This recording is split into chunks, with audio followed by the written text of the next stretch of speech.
So Bitcoin is a virtual currency. Basically, what that means is like if you could swap credit card points for cash in a way. So it's a form of, some say digital property, some say digital currency. Whatever it is a store of value that exists only on a computer. And it's very resilient because it can't be stopped. It can't be shut down unless you were to shut down the entire internet. And Bitcoin is built on a few fundamental properties. One of them is the blockchain. Now, blockchain is just a public ledger of every transaction that takes place on the Bitcoin network, which is called the blockchain. And other cryptos have their own blockchain, but we're just going to talk about Bitcoin for now. Now, the public ledger, the blockchain, is very important because imagine if the US government had to go by those rules. Imagine if every financial transaction was public. Like, take the Pentagon, for example. They just failed a $2 trillion audit for like the 6th year in a row. Like, where's that money going? We have no idea. But we can see where the money is going on the blockchain. For example, BlackRock and Chase Bank have been buying hundreds of millions of dollars worth of Bitcoin. Ironically, the whole time they've been saying that Bitcoin is a scam, Bitcoin's for criminals, it has no intrinsic value, etc. The whole time they've been buying Bitcoin because they see the value in it. And now a lot of people would say, well, Bitcoin has no intrinsic value, like the dollar has more value when it was backed by gold.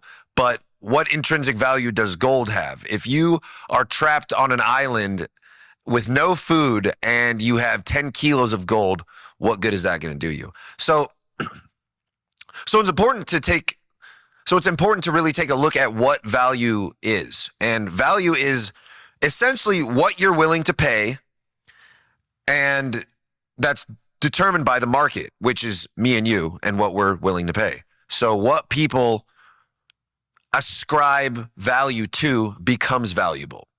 It's really as simple as that. Whatever we agree is valuable is valuable.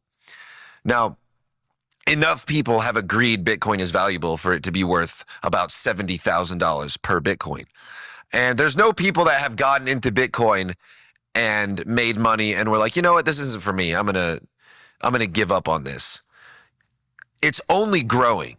The amount of people partaking in Bitcoin is only growing, which means there will be more attention, which means there will be more value. So everyone's incentivized to continue to partake. Another big problem that Bitcoin solves is inflation. So take the Federal Reserve, for example. They're printing trillions of dollars out of thin air, and it's devaluing the dollar. That's simply how supply and demand works. It's basic economics. If there's more dollars, they're worth less. That's just how things work. Now, Bitcoin has a finite supply. There's only so many Bitcoin that can ever be mined. And I'll get to what mining is in a second. But there can only be so many Bitcoin. So the supply is capped, which means the demand is going to skyrocket as it has been doing. But we haven't even mined all of the Bitcoin yet. So it's going to go crazy in the next 5 to 10 years. I mean, the volatility is a turnoff for a lot of people. But the way I see it, life is volatile. There are no sound investments. Nothing is safe. Even the US dollar could plummet. And it looks like it very well might. And I mean, what's a safer option? Starting a business? That has a 92% failure rate. That's akin to gambling. So if you really look at the world, everything is essentially a gamble. Every time you're getting into a car, you're risking getting into an accident. People say, well, Bitcoin's a bubble. It's going to pop one day. Well, until then, we have a lot of money to make. The sun's going to envelop the earth one day. We're all going to die one day. If you live by that metric, then you're really never going to take any risks and you're never going to get anything accomplished. So the way Bitcoin mining works essentially is, when you get sent like a document by like a lawyer or a doctor or a professional, and it has a passcode on it, and it says like just enter your date of birth with your last name with the capital or something. There's like a bit of an algorithm to the password. It has to fit those certain parameters, right? So essentially when Bitcoin is being mined, there's a file that I'm describing this very loosely here just to make it understandable. But essentially a file will pop up and say, the password is this super complex math equation that's too complex for a human to solve and would not make sense on a time. It would be, so it's essentially a super complex math problem that is not time efficient for a human to calculate. So they set up these rooms with a bunch of servers, and those are processing the calculations to mine the Bitcoin. And when a Bitcoin is mined, you're rewarded with a certain amount. And about every 4 years, that amount gets cut in half. And that's what's about to happen in the next 3 to 4 weeks, which is why everything's going crazy, because it takes a bit of a dip before. It's called the halving, and then it goes up for a few years after. And this has been going on consistently.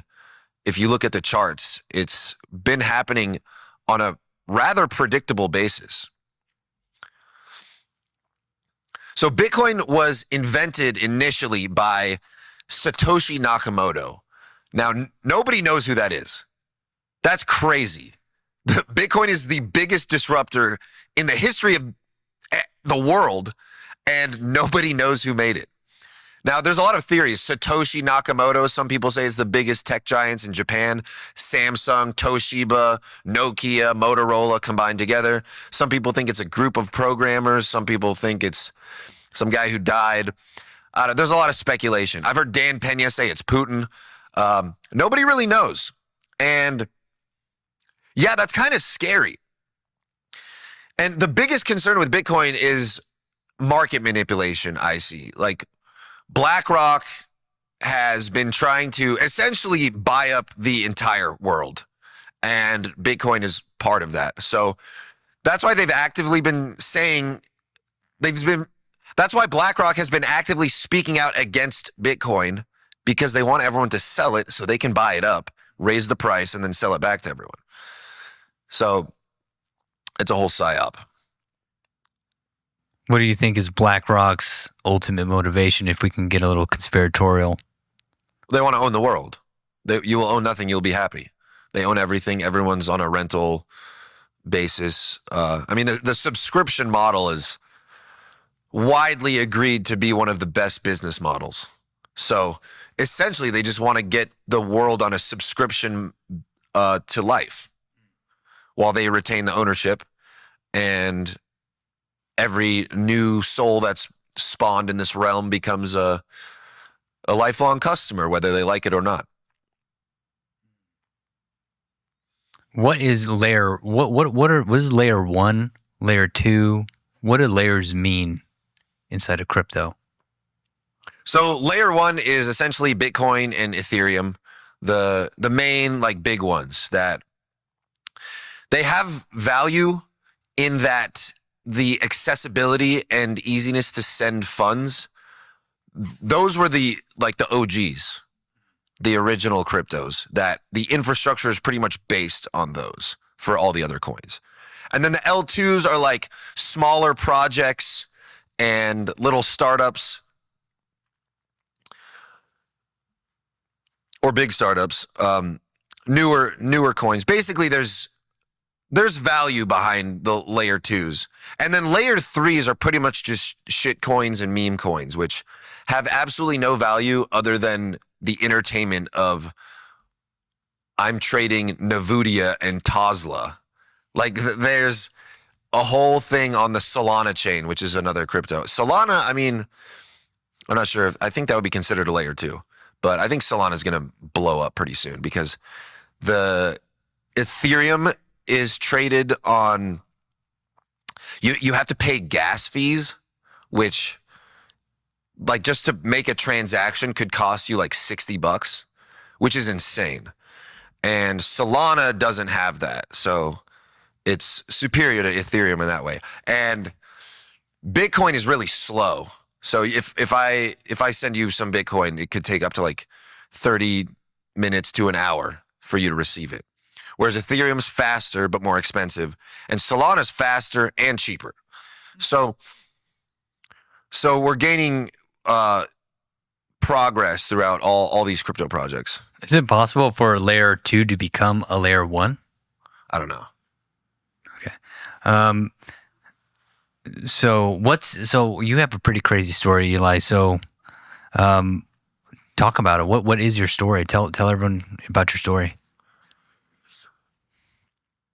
So I went to school in Santa Barbara for chemistry in 2010, and I received a $4,500 Pell Grant, and I was always zoning out in class, thinking of how I'm going to make money.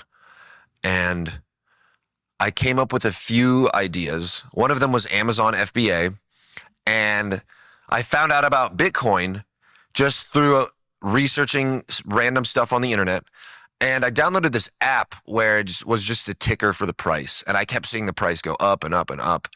And I think I found it at about $45. And then by the time it went up to $65, I was like, okay, I'm going to buy into this. So I put $1,500 in, and that turned into 10 grand. So I sold it. I sold it all. I was out of Bitcoin. It kept going up. I got back in, doubled it again, sold it, got back in. So basically just got in and out, in and out, in and out, kept thinking I was going to take my winnings and walk away, but it just kept blowing up. And then there was this time early on where you could, there were two main websites where you could exchange crypto. And well, just Bitcoin at that time. There were two main Bitcoin exchanges, and there was regularly a 10 to 30% margin between the two. So I found out later that's called arbitrage trading, where I was buying from one website and selling on the other, making 10 to 30% gains on a daily basis. So I was just making money doing nothing, essentially. I mean, just clicking buttons and just moving money back and forth, because it didn't really matter how much I bought it for. As long as I sold it on the other site, it was profitable. And the volatility was definitely an issue in the beginning. So you can't do that anymore. That is long gone. That would be nice still. You have to sit and stare at the chart and wait for it to dip and go back and forth with it now. But yeah, and then I started doing Amazon FBA, and I would invest as much as I could of my payouts into crypto. And I wasn't really staring at the charts or anything. It was more of a belief and a faith in the technology and the system that kept me going and prevented me from selling, because everyone and their mother told me you got to sell it. It's going to pop. You're going to lose it all. And all these people were not more successful than me and didn't really know what they were talking about. So I ignored it. And that's a big part of this, is most people don't understand it, and they're going to get in your ear about it, which is why I haven't really talked about it much, because I don't want to get in an argument with people, and I don't need to convince anyone who's not already a believer. But now it's come to a point where it's really starting to take on. You know, they started an ETF, and BlackRock's involved. The US government is one of the biggest holders of it. So this is becoming so mainstream that it doesn't make sense to not talk about it. And I think I can really help a lot of people understand how to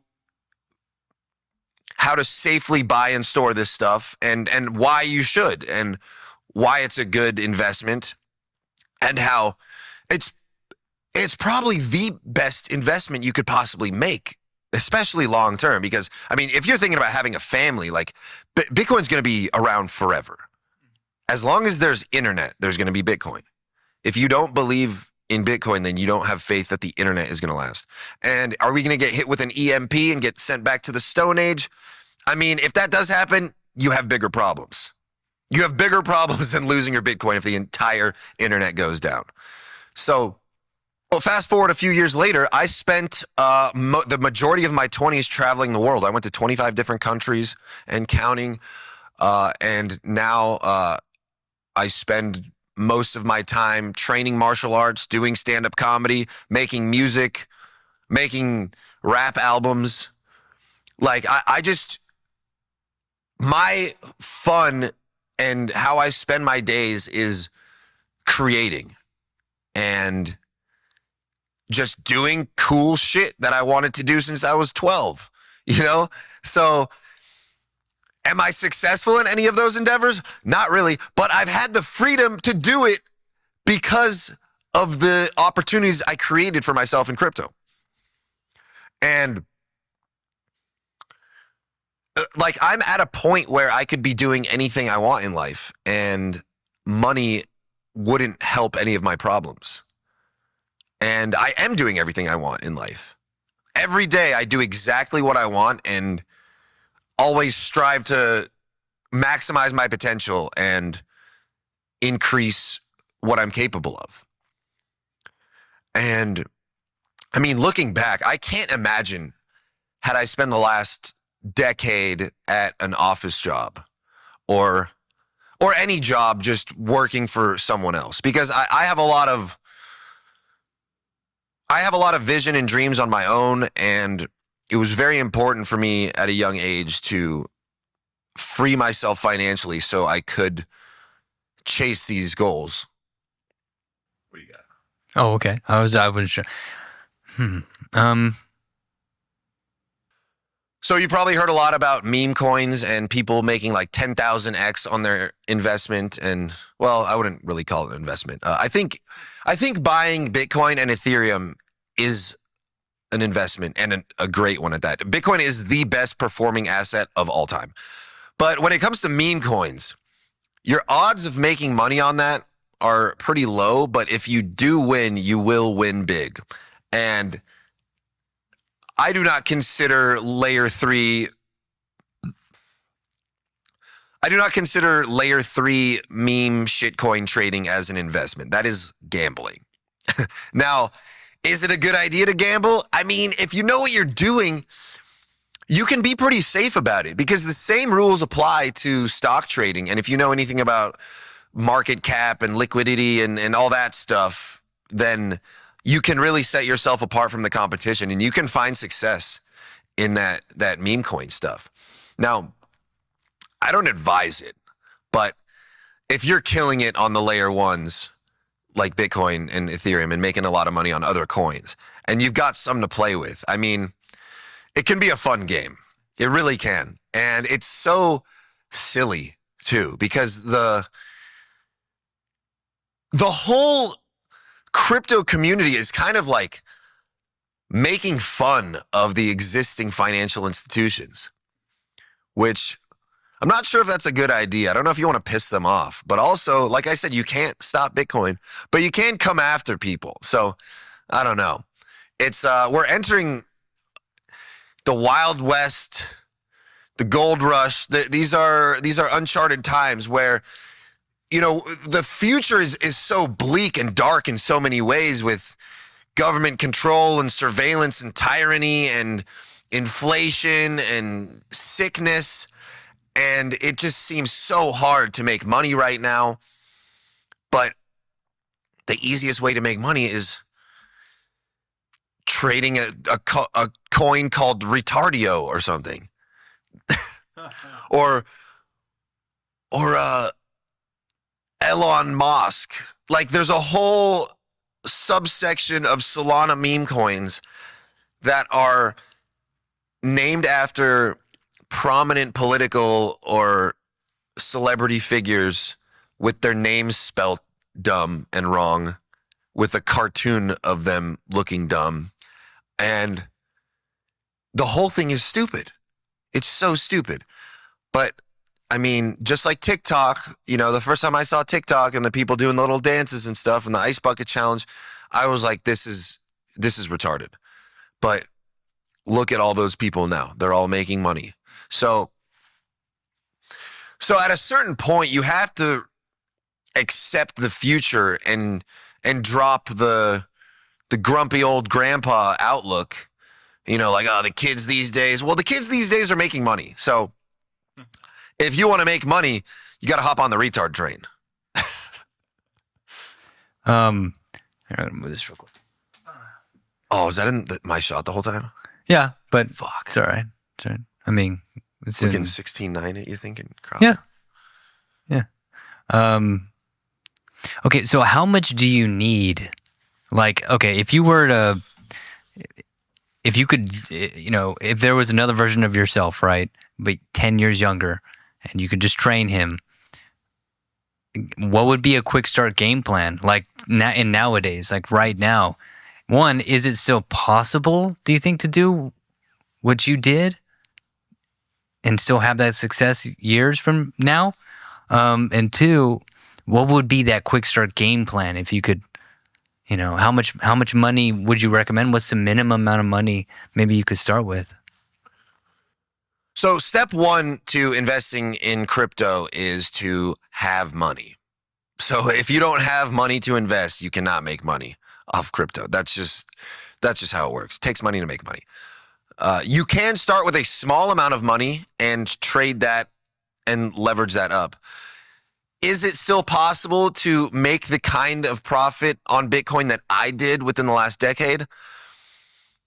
I think yes. I think it's still possible. I don't think it's possible in as short of a time frame, but who knows, man? Like, nobody knows what they're talking about. You can analyze the market. You can look at the patterns, and sure, you can have a better idea than some, but at the end of the day, nobody knows where it's going.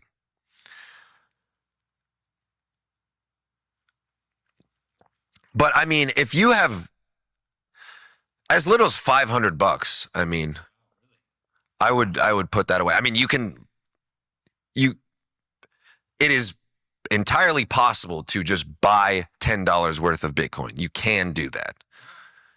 Is that going to be worth much? I mean, it's going to be worth more, I'm pretty sure. Yeah. But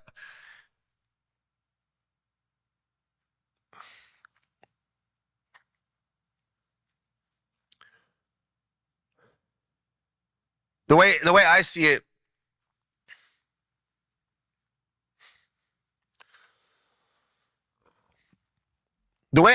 it's a lot of the people I know in the crypto space keep the majority of their wealth in crypto. So some people will advise like, 10%, 20, whatever. Everyone has their own numbers. There's no right answer. It's up to the individual. It's up to your personal goals, your lifestyle, if you're going to have a family. There's a lot of variables that come into play. But I would say put as much money as you're okay with not touching for 5 years. So however much that is for you, if you have a savings account that you're not touching, I would transfer that whole thing over to Bitcoin and then just wait on it. And if it goes down, wait longer. And if it keeps going down, keep waiting longer. I really, truly believe it's going to go up. I cannot see any possible way why it wouldn't. And there's a lot of people a lot more successful and a lot smarter than me that agree. Is it possible that BlackRock could buy up everything? Or because it sounds like there's two battles going on. I don't think it's possible that BlackRock buys every Bitcoin, but they could become such a majority shareholder that they're able to manipulate the market with artificial sells and buys. That is a real threat to the crypto space. However, if they were to do that so early on, they would lose absolute trust in Bitcoin. People still don't trust Bitcoin. Most people don't understand it. They don't get it. They don't trust it. So if BlackRock is smart, they're going to need to build the public.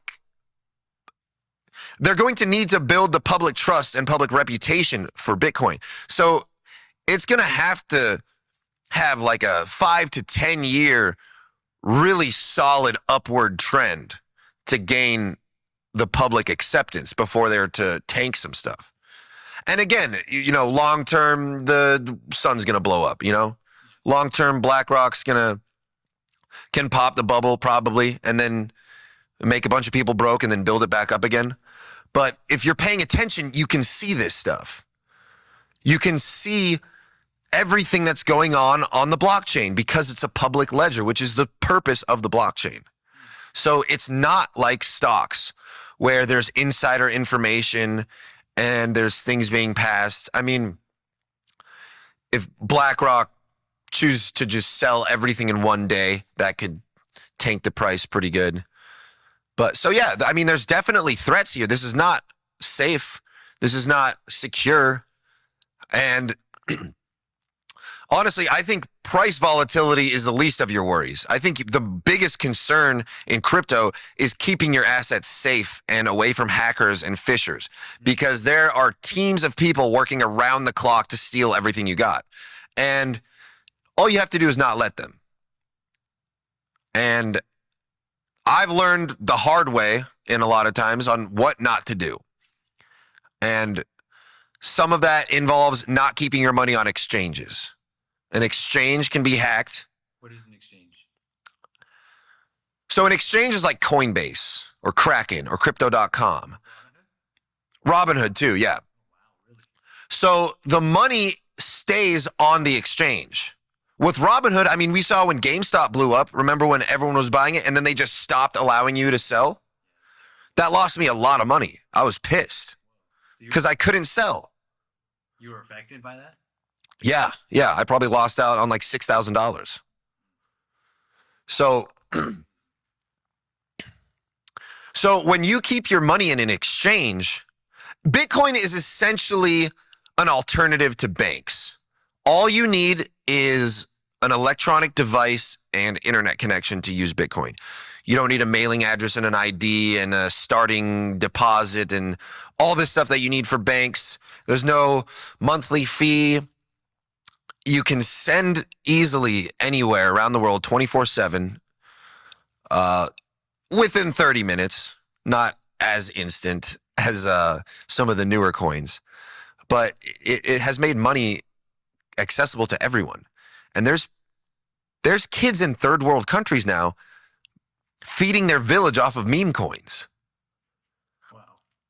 Like, this opens up the possibility of wealth to everyone.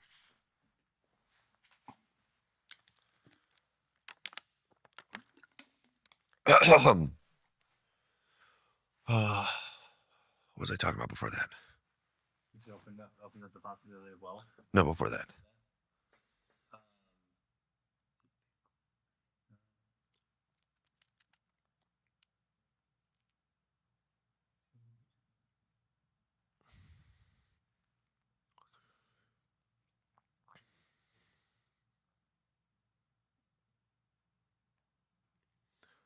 Can you talk about the individual wallet that you would use? Oh, right. Exchange.